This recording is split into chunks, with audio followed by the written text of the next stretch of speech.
Welcome to the WRAL Daily Download. I'm your host, Amanda Lamb. It's a little bit like hurricane season.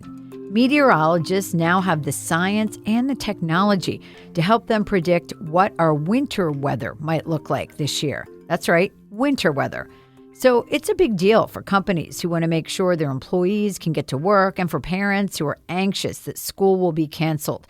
In this episode, WRAL meteorologist and Weather Department executive producer Aimee Wilmoth joins us with a sneak peek at what we can expect. Aimee, welcome to the program. Thank you. Happy to be here. So this is definitely something that people, I think people like winter weather. A lot of people like winter weather more than they like hurricanes, that's for sure. So this is something people are really interested in. And for the first time in 4 years, we have an El Nino pattern. Talk about what that means. It's actually really simple to understand. The way we determine if we're in an El Nino pattern is by looking at sea surface temperatures in the eastern Pacific. So what are those sea surface temperatures looking like? If they're above normal, then we're in an El Nino. So it's very easy to measure, very simple. That is the key message. If we're seeing above normal sea surface temperatures in the eastern Pacific, then it's an El Nino, and that's where we are. So having an El Nino pattern, does it make it easier or harder to predict winter weather? The good thing about knowing that it's an El Nino, if we determine that it's an El Nino, then we know two things that typically happen during the winter months.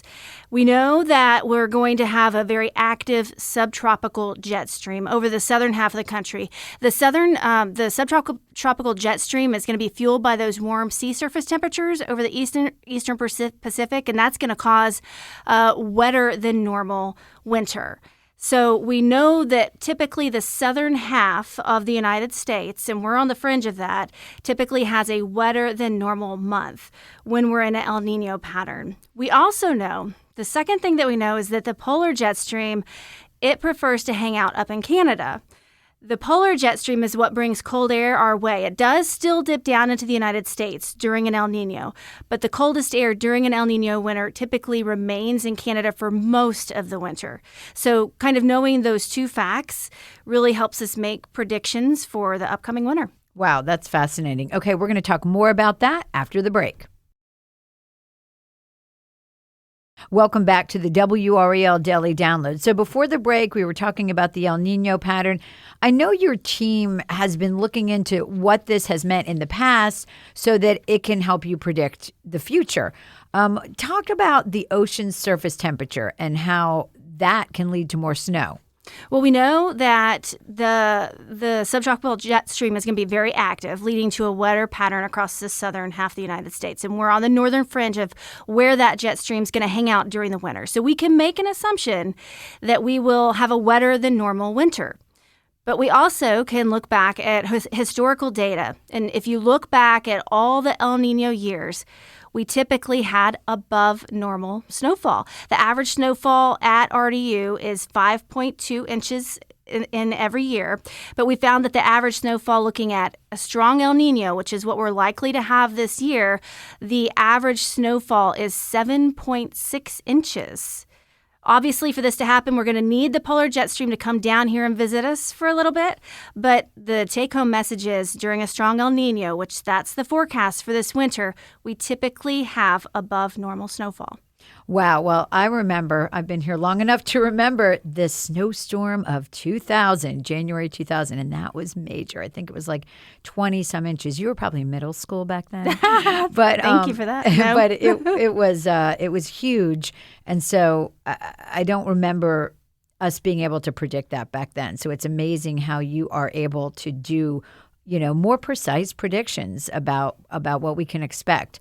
So all of this also has an impact on our temperatures. You did talk a little bit about the temperatures in Canada, about that polar air. How can this pattern make us have either colder or warmer months? And what months typically are colder or warmer depending on this El Nino pattern? So the polar jet, it's going to spend most of its time in Canada. So that's where the cold air is going to like to stay during an El Nino. But it does occasionally dip down into North Carolina.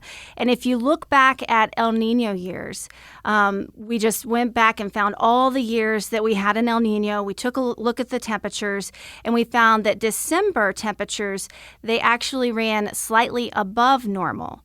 But if you look at January and February, they actually run below normal. So overall, we'd expect some of the colder snaps to come during those months, January and February. On average, December runs a little bit warmer compared to normal. Yeah, I think most of the time we're pretty lucky because I know we have some warm days in November and December, which are pretty awesome. That's why we all love North Carolina.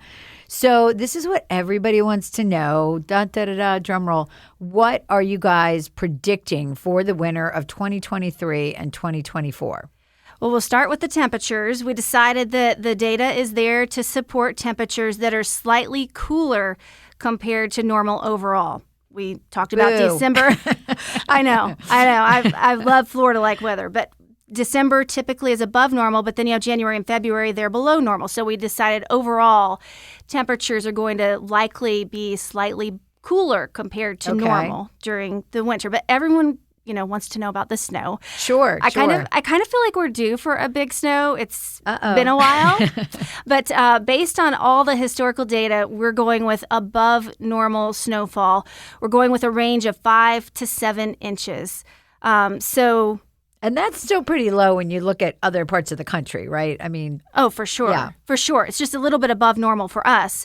I do think that most of the snow would come in January and February because we're going to have those cold snaps to get any snow. So that's kind of the thinking here. We're going to have slightly above normal snowfall, and it's likely going to be in January and February. So my last station before I came here was Portland, Maine, and it was in the early 90s, and we had 90 inches the last winter I was there. It was so high that you couldn't even see around. The stop signs were covered. I mean, you had to peek out into the intersection. And when I was covering it as a reporter, I'd start out in the early morning, and by the time I got to, the noon live shot, the snow would be up to my thigh. It would start at my ankles. Oh, my goodness. So, yeah, it was crazy. It was crazy. So, luckily, we generally do not have anything like that here. How can people learn more about what the WRAL weather team has learned? Well, I came up with all the data. I have all the years. I have all the data. And what I'm going to do is I'm going to post a story on WRAL.com that just has all that data. So if there's any weather geeks out there that want to take a look at what we found, the El Nino years and the temperatures and the snowfall, they can go and look there. I will say that every El Nino year, except for one, we had, I think, over 7 inches of snow. So get ready. I think we're due. The one big question here is, and we just don't know enough about it, is climate change. Sure. How does that impact? How is that going to impact El Nino weather patterns? Is it going to impact El Nino weather patterns? That's a big question here. Okay, great. Well, get your snowshoes out, get your parkas out, your hats, your gloves, and get ready for a snowy winter. Aimee, thank you so much for breaking this all down for us. This has been the WRAL Daily Download, a production of WRAL News. Check out my new true crime podcast, The Killing Month, August 1978, details the investigation into serial murders carried out by a band of outlaw brothers in Pennsylvania. Episodes 1 through 5 are available now wherever you get your podcasts. Thanks for listening.